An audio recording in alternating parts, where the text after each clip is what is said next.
Hello friends, welcome to my channel. दोस्तों, आज हम एक ऐसे टॉपिक में बात करेंगे जिसके बारे में आपने अक्सर सुना होगा। दोस्तों, बात करेंगे टेस्ट ट्यूब बेबी के बारे में। टेस्ट ट्यूब बेबी क्या है, कैसे होते हैं, कब करवाना चाहिए और इसके फायदे नुकसान सबके बारे में डिटेल में बात करेंगे। तो वीडियो को एंड तक जरूर देखिएगा, चैनल को सब्सक्राइब भी कर दीजिएगा। तो दोस्तों, पहले तो समझिए टेस्ट ट्यूब बेबी होता क्या है। टेस्ट ट्यूब बेबी मतलब इन विट्रो फर्टिलाइजेशन होता है, जिसको यानी कि आईवीएफ भी बोला जाता है। नॉर्मली क्या होता है, नॉर्मली प्रेगनेंसी तब होती है जब महिला के अंडे और पुरुष के स्पर्म महिला के शरीर के अंदर मिलते हैं और एम्ब्रियो का फॉर्मेशन करते हैं और बेबी डेवलप होता है।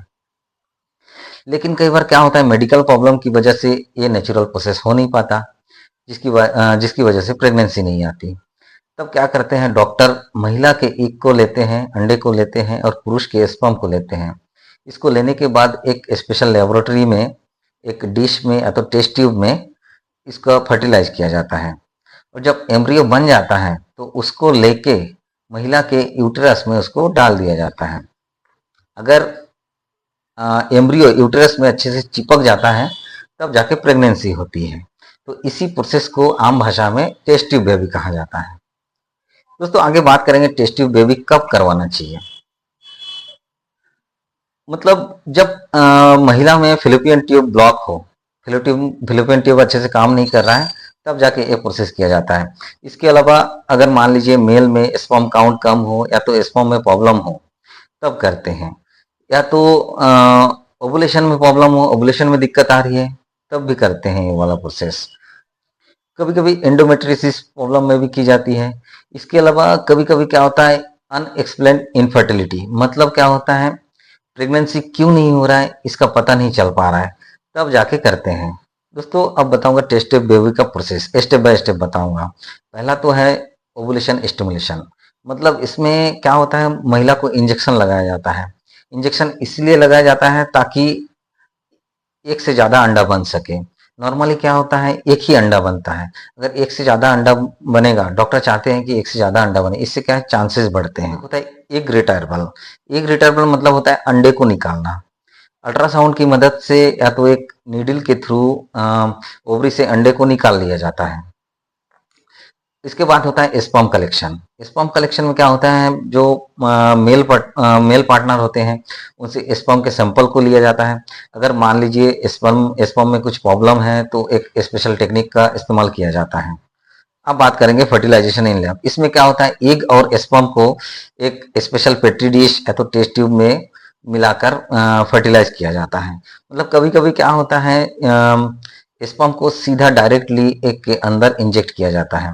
इस प्रोसेस को आईसीएसआई भी कहा जाता है। अब आता है एम्ब्रियो कल्चर। एम्ब्रियो कल्चर में क्या होता है, जैसे फर्टिलाइजेशन के बाद जो जाइगोट बनता है उसको 3 से 5 दिन के लिए लेबोरेटरी में रखा जाता है उसको ग्रो करने के लिए।